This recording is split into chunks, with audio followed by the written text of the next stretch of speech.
é o Evangelho da ressurreição e da vida, o Evangelho que nos faz exceder para além da imaginação, é o Evangelho da fé. Hoje eu quero ler em João, o Evangelho de João, no capítulo 10. Não, desculpa, é no capítulo 11 do Evangelho de João. É na história da ressurreição de Lázaro. E eu não vou ler o texto todo e nem quero falar sobre a ocorrência final, factual, da ressurreição de Lázaro. Eu quero parar antes, bem antes, em 2 ou 3 princípios espirituais que aparecem na simplicidade dessa narrativa, que diz assim: estava enfermo Lázaro de Betânia. Betânia, a 1,5 km das muralhas de Jerusalém, 1 km. E você sente um esforço muito maior porque tem que descer o Monte das Oliveiras, subir, andar na direção de Betfagé até Betânia, mas é ali do ladinho, de modo que o perigo morava ao lado. Voltar para Betânia era voltar para a ameaça de morte que procedia de Jerusalém. Jerusalém, que sempre matou os profetas e rejeitou aqueles que lhe foram enviados. Então mandaram dizer que na vizinhança do perigo estava enfermo Lázaro, amigo de Jesus, irmão de Maria e de Marta.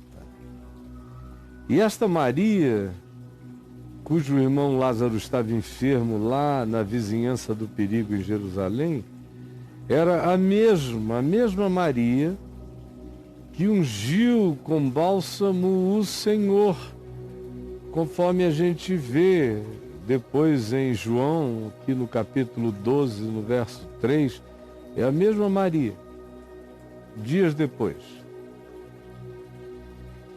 Ela que derramava bálsamo e derramou sobre a cabeça do Senhor e lhe enxugou os pés com os seus cabelos. Mandaram, pois, as irmãs de Lázaro, Marta e Maria, dizer a Jesus, que estava longe de lá: Senhor, está enfermo. Não tinha morrido, estava só doente ainda. Está enfermo aquele a quem amas. Elas não tinham a menor dúvida de que Jesus amava Lázaro, gostava dele. Elas sabiam, pela quantidade de encontros, de conversas, de relacionamentos, de estadas, de convívios com Jesus, que Jesus amava Lázaro. Essa aqui não é uma afirmação metafísica, ela está falando da observação histórica. Aquele rapaz, Lázaro, era um cara, um jovem a quem Jesus amava.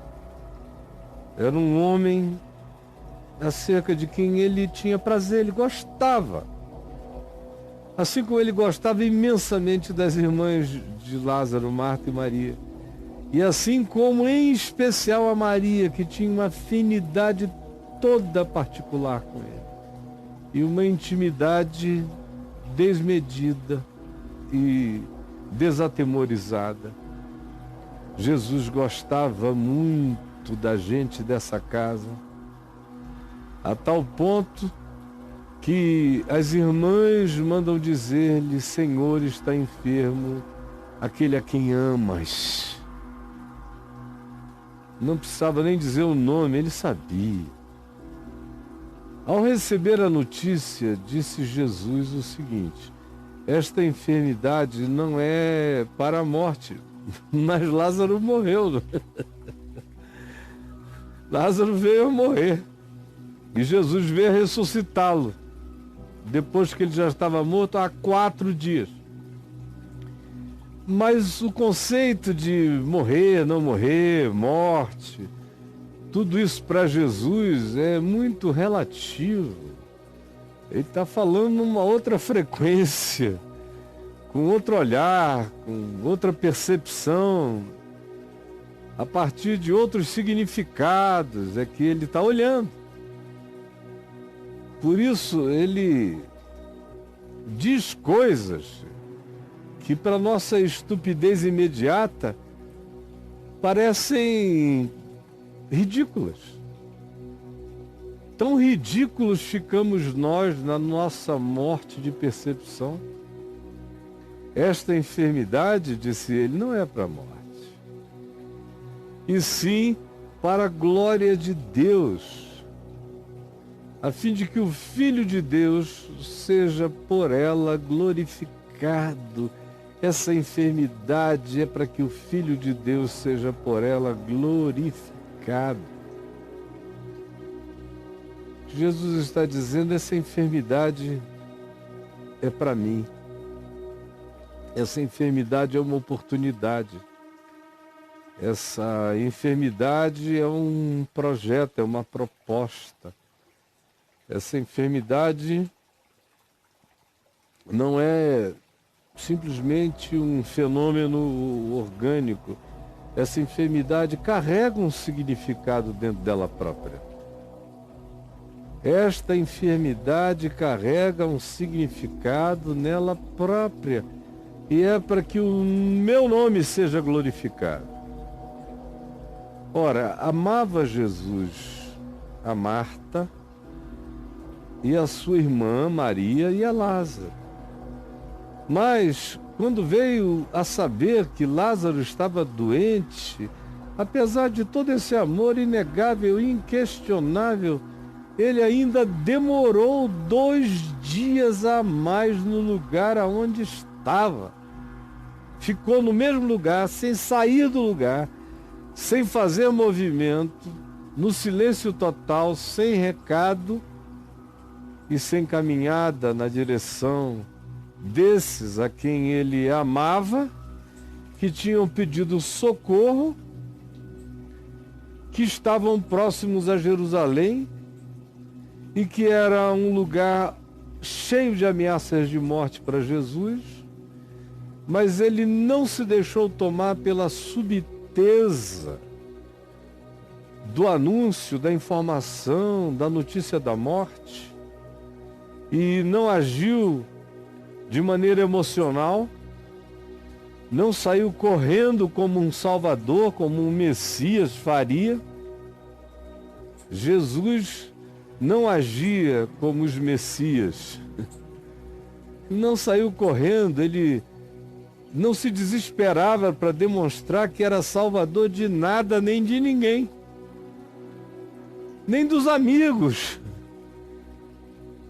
Recebeu a notícia e não disse, vamos, porque daqui para lá são mais 2 dias, ou 3 de caminhada. Não. Recebeu a notícia, os mensageiros não sabiam nem se Lázaro ainda vivia, porque para caminhar de Betânia até onde Jesus estava eram 2 dias. Voltaram 2 dias andando só para dizer, ele vem aí, mas na hora lá ele não fez nada. Só ouviu. Jesus só ouviu que aqueles a quem ele amava pediam socorro, mas não fez nada. Jesus só ouviu que aquele a quem ele amava estava morrendo, mas ele ainda ficou mais 2 dias no lugar onde estava. E dando um salto na minha leitura, quando chegou lá, Lázaro já estava morto há 4 dias. Significando dizer que quando os mensageiros voltaram, Lázaro morreu, tinha acabado de morrer. Jesus ficou mais 2 dias sem sair do lugar. Depois andou 2 dias até o lugar e chegou lá, Lázaro estava morto há 4 dias. Mas assim mesmo essa enfermidade não é para a morte.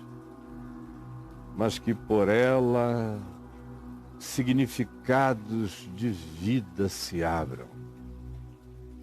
Ela é uma mensagem. Toda enfermidade pode ser uma mensagem quando a gente quer. E pode ser uma proposta quando a gente deseja. E pode se transformar numa parábola quando a gente assim encarna o significado do que com ela aprendemos. Pois bem, apesar de amá-los, Jesus ainda se demorou, é a expressão, se demorou, se atrasou propositalmente 2 dias no lugar onde estava. Aparentemente sem cumprir nada maior do que o pedido da família para que fosse impedir a morte daquele a quem ele amava. Um silêncio sem explicação.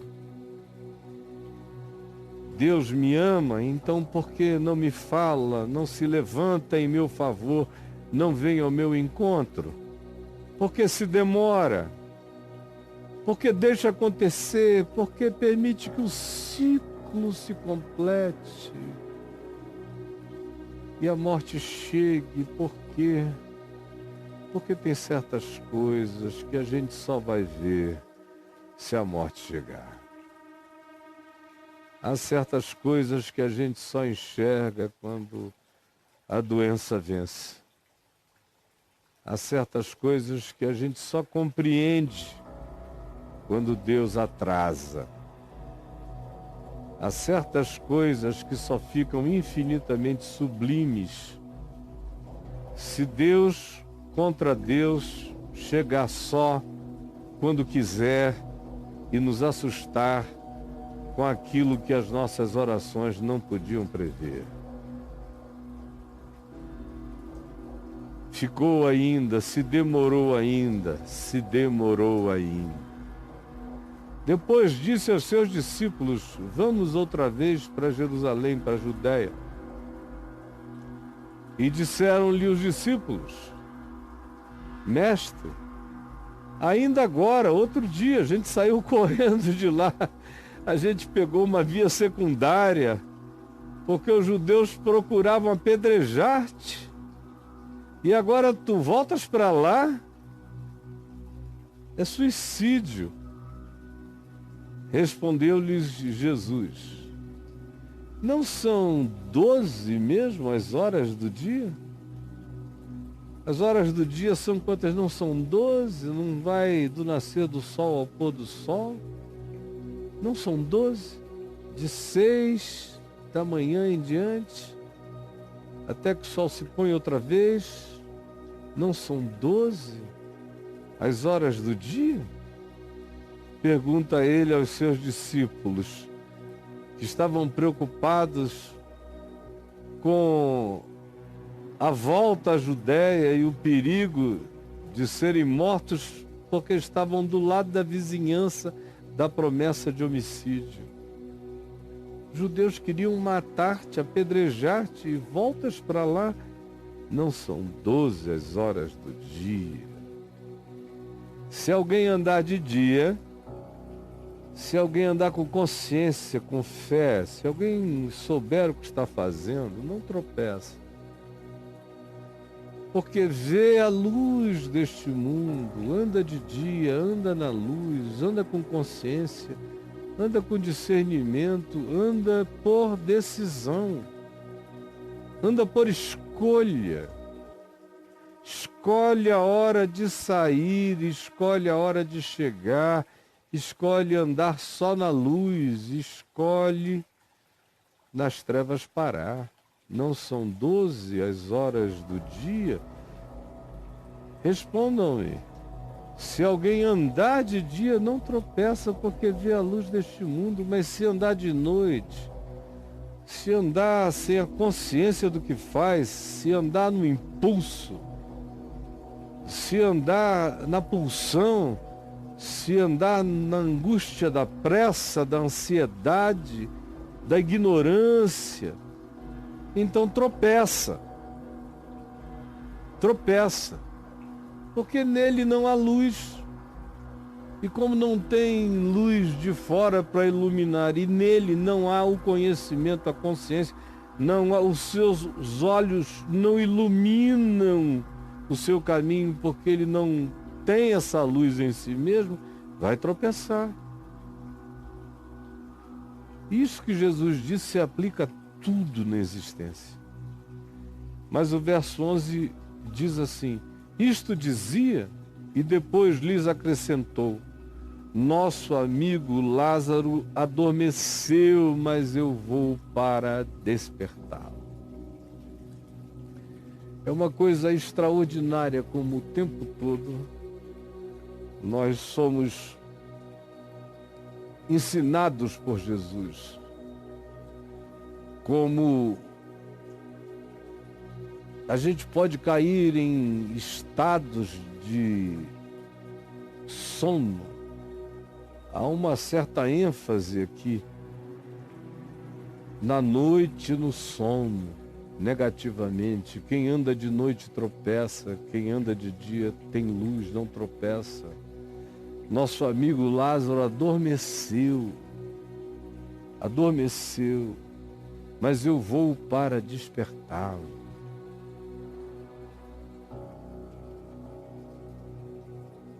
Como ele mesmo disse lá em Lucas, no capítulo 5, quando da ressurreição da filha do chefe da sinagoga de Cafarnaum, um homem chamado Jairo, e que ele entrou na casa e no caminho para lá foi sendo desestimulado, porque todo mundo dizia: não adianta mais, a garota já morreu. Na casa de Jairo, quando ele chegou no pátio, tinha um monte de gente, carpideiras profissionais chorando, e aí Jairo disse: desculpem, venham por aqui, porque a minha filha está no quarto ali dentro. E Jesus, vendo o choro de muitos, disse: não chorem, ela só está dormindo. Então eles caíram na gargalhada, até quem estava chorando, dizendo: que coisa mais patética esse cara. Como só está dormindo? A gente sabe discernir um óbito, ela está morta. Jesus chegou lá dentro e despertou a menina, ativou a menina. Talita cumi, que quer dizer: menina, levanta, como quem chama um filho do sono, uma filhinha do sono. Vamos, menina, levanta, Talita, que significa menina, menininha, levanta, Talita cumi, levanta, menina. E a menina se levantou. Marcos 5. E aí Jesus mandou que dessem de comer a ela, porque ela só tinha 13 anos. E provavelmente, se não morreu de inanição, no processo do adoecimento, ela entrou em inanição. E agora a primeira coisa que Jesus faz depois da ressurreição é dizer: combatamos a inanição. Vamos dar a ela de comer já. Mas ele olha para a morte como um sono que pode ser despertado, olhando-se do lado de cá da vida, dessa dimensão do espaço-tempo. Ele olhava aqui no espaço-tempo, ele, Jesus, e via essas pessoas apenas como quem dormia. E quando você vê a morte física como um sono, como um descanso,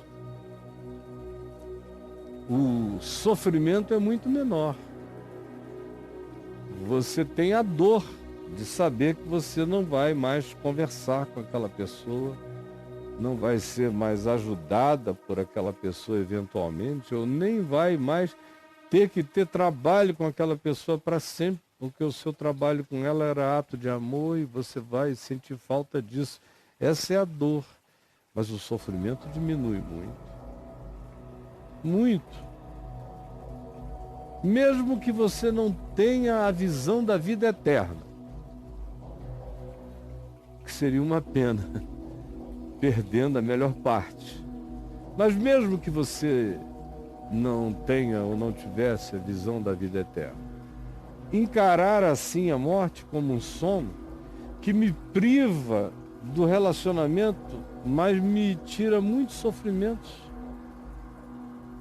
Porque quando eu sei que um filho meu está dormindo porque estava cansado e entrou no quarto, fechou a porta e está dormindo, por mais que eu sinta falta dele na sala de baixo, há um conforto no coração do pai quando sabe que seu filho está em casa e está dormindo. E ninguém está fazendo mal a ele. Mesmo quando você não crê em nada transcendente, o sofrimento daquele desespero moral que o morrer traz para a maioria das pessoas, e toda aquela autovitimização, aquela saudade de si mesmo projetada para o outro, tudo isso, que na maioria das vezes nem tem a ver com amor, tem a ver só com solidão da pessoa. Muitas vezes. Esse sofrimento, desse drama, é tirado, fica a dor das impossibilidades, mas ele está só dormindo. Então, a conversa de Jesus com quem está do lado de cá, no espaço-tempo, é essa. O pior cenário do morto é que ele está dormindo. O pior. Mas Jesus vai muito mais além, mas eu vou para despertá-lo. Em Jesus, os que estão dormindo serão despertados. E aqui na ressurreição de Lázaro, ele prova de maneira físico, concreto e historiável que isso é realizável. Mas é o que ele vem dizendo desde sempre, aludindo ao que o poder do Evangelho tem de provocar no coração das pessoas, acordando as pessoas para a vida. Em verdade vos digo, quem ouve a minha palavra e crê naquele que me enviou, tem hoje, tem agora, tem já a vida eterna. E não entra nunca mais em juízo, mas já passou da morte para a vida. Por isso o corpo no máximo dorme. E aquele que nele crê no Evangelho, crê na sua palavra, está ativado para a vida eterna. Em verdade eu vos digo que vem a hora, e já chegou, é hoje, é aqui e agora. Você está me ouvindo? É esta hora.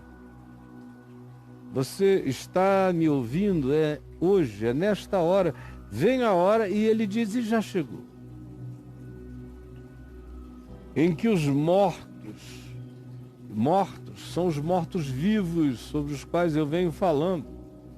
Esses existentes mortos que não foram ativados na vida de Deus, porque enquanto a gente vive sem a vida de Deus, sem a vida eterna em nós estamos mortos em delitos e pecados. Mas vem a hora, e já chegou, em que esses mortos em delitos e pecados, existentemente mortos, funcionalmente mortos, ouvirão a voz do Filho de Deus, a voz da palavra, a voz do Evangelho. E todos aqueles que ouvirem de verdade e crerem, esses todos viverão, acordarão. Talita cumi, menina levanta, Lázaro vem para fora, sai daí, tocando no esquife, onde estava o filho da viúva da cidade de Naim, parou o esquife e levantou o menino, como quem só o tira do sono, como quem o chama, o desperta, o ativa para a vida, para a luz. Esta é a palavra o tempo todo que vem da parte de Jesus. Vocês podem ser acordados. A maioria de vocês vive em estado catatônico, a maioria de vocês existe espiritualmente letárgicos. A maioria de vocês não saíram ainda do estado mórbido de existência porque não foram acordados pela palavra do Evangelho. Não foram. Mas eu quero garantir uma coisa a você. Esse estado, essa condição na qual você está hoje, enfermo, de alma, de mente, de espírito, é uma coisa linda, é para a glória de Deus, porque é por essa angústia, por esse desconforto que você será acordado, que você será despertado desse sono e trazido para a vida em Jesus. Como a gente vai ler adiante, depois que Jesus ressuscita Lázaro, se diz que 6 dias depois foi Jesus para Betânia, onde estava Lázaro, a quem ele ressuscitara dentre os mortos. Deram-lhe ali uma ceia, Marta servia, sendo Lázaro um dos que estavam com ele à mesa. Então Maria, tomando uma libra de bálsamo de nardo puro, muito precioso, ungiu os pés de Jesus e os enxugou com os seus cabelos, e encheu-se toda a casa com o perfume do bálsamo. Acontece algo novo, não é só figuração do Projac do Evangelho. O que se está dizendo é que quando a gente é acordado da morte, acontece o que Jesus disse, tem uma alegria que ninguém pode tirar, que entra na gente. Você foi despertado, você sabe o que é ter estado morto. Eu nunca morri totalmente, mas eu tive uma parada cardíaca, resultado de uma conjunção química, no dia 10 de janeiro de 2005, no dia em que o meu filho Lucas faria 23 anos de idade. Ele tinha falecido 10 meses antes. Eu estava voltando aqui de Brasília, do Caminho da Graça para Copacabana, e já vinha com muitas dores de cabeça desde o dia anterior. Enfim, é um processo longo que não fora a minha mulher que estava comigo e alguns dos nossos filhos que chegaram, eu estaria morto, porque o William e o Daniel chegaram subitamente da rua, isso foi em Copacabana, e meu filho Ciro também chegou imediatamente, na mesma hora. E eu, pesado demais para Adriana, foram eles que fizeram tudo, socorreram, e ela comigo fazendo, ela tem bastante consciência do que fazer numa hora dessa. E fui para o hospital e fiquei entubado de segunda-feira até quarta-feira à noite, à noitinha, por aí. E acordei, né? Acordei ouvindo umas vozes longínquas. Tive uma parada respiratória seríssima, por cuja parada eu quase morro mesmo, e demorou, foi longa. Adriana e meu pai ficaram com temor de que eu tivesse ficado com alguma sequela cerebral, ou na memória, ou na fala, ou alguma coisa. Mas o fato é o seguinte: na quarta-feira eu fui despertado devagar, eu fui sendo ativado pelo processo da diminuição química da indução daquele coma. E eu fui abrindo os olhos devagar, até que de repente eu estava pleno de mim, vendo o rostinho da minha mulher ao longe, sorrindo, ela magrinha, fazia 3, 4 dias que ela não comia nada. magra, com os olhos chupados, meu coração se encheu de ternura por ela, e pela vigília dela e dos nossos filhos. E aí veio um médico falar comigo e me disse que eu teria que ficar até o dia seguinte, sob observação. Aí eu falei a ele, não, desculpa, não vou ficar, eu vou para casa, o senhor pode trazer o termo de responsabilidade, eu assino, minha mulher assina, todos os meus filhos assinam, mas eu vou para casa, até porque eu sei o que me aconteceu, sei que não é nada a se preocupar, foi uma conjunção e que coincidiu toda contra uma fibrilação. Eu sofria de fibrilação atrial no coração naquele tempo e ela coincidiu com, e aí o processo se abismou imensamente. Eu sabia, falei, não, eu vou para casa. Assinei o termo mais ou menos umas 9 da noite, ou 9h30 por aí. Eu levantei, andei, fui com a Adriana e alguns dos meninos até o carro. Eu sentei à frente, eles foram atrás. E saímos do hospital, na região da Barra, por ali.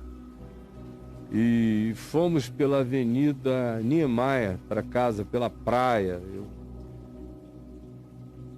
E eu fiquei tão admirado, tão chocado, tão assustado com o fato de que parecia que tinham lavado o mundo. Estava tudo lavado, tudo limpo. Era noite, mas o verde estava verde. O cinza azulado do mar estava forte.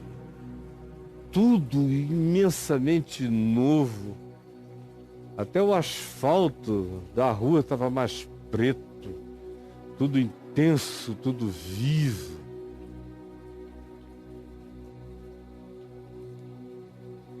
Usando isso apenas como metáfora, porque eu sei que de fato isso aí era resultado da anestesia que eu tinha tomado e que ainda havia os seus efeitos leves, remanescentes, e as consequências são essas. Dá um bem-estar dessa natureza, sem dúvida, mas usando só como metáfora para o que eu estava dizendo, é isto mesmo. Você, às vezes, morre para acordar para a glória de Deus. Você pode muitas vezes amar Jesus e ser amado por Jesus, mas cair num estado de sono ao qual ele deva vir para nos despertar. Isso acontece com muita gente boa, quem Deus ama, mas que mergulha num estado de sono. Sono da morte, morte do sono. E Jesus vai chegar e vai te despertar e nos ensina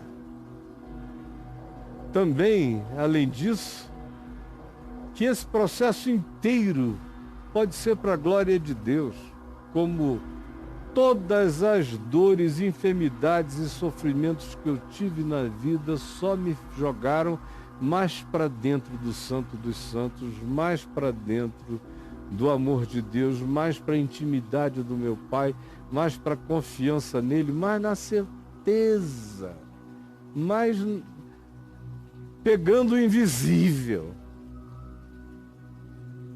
E à medida em que você vai sendo despertado, ativado, acordado pela palavra do seu poder, à medida em que novas dimensões da vida eterna vão sendo plantadas em você, você começa a ver que os seus olhos vão clareando. Você enxerga tudo infinitamente melhor. A sua capacidade de discernimento, de vislumbre cresce, tanto mais quanto você se deixa despertar. Em cada área da palavra que ele quer falar, em cada área que ele toca, que ele mexe, se a gente crê, a gente acorda. Se a gente crê, a gente acorda. A palavra dele vem como mandamento de vida. Não é para atrasar a existência de ninguém, é para fazer de você um ser vivente. O mandamento de Deus é amor, em Cristo é amor. Esse é o mandamento da vida. E aquele que se submete a esse mandamento e aprende a praticá-lo e desenvolve prazer na sua prática, esse vai ser despertado em todas as dimensões do ser.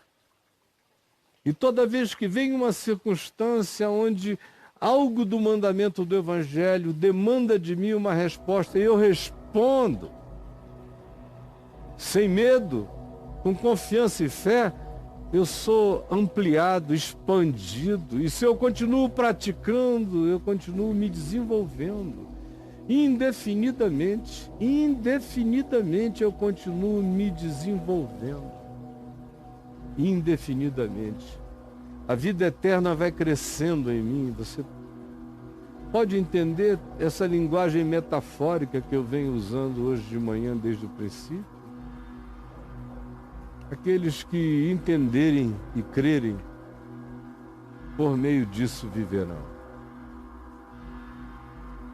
Senhor Jesus, desperta todo aquele que dorme, levanta-o de entre os mortos, ilumina-o pela palavra que nos põe com poder para viver.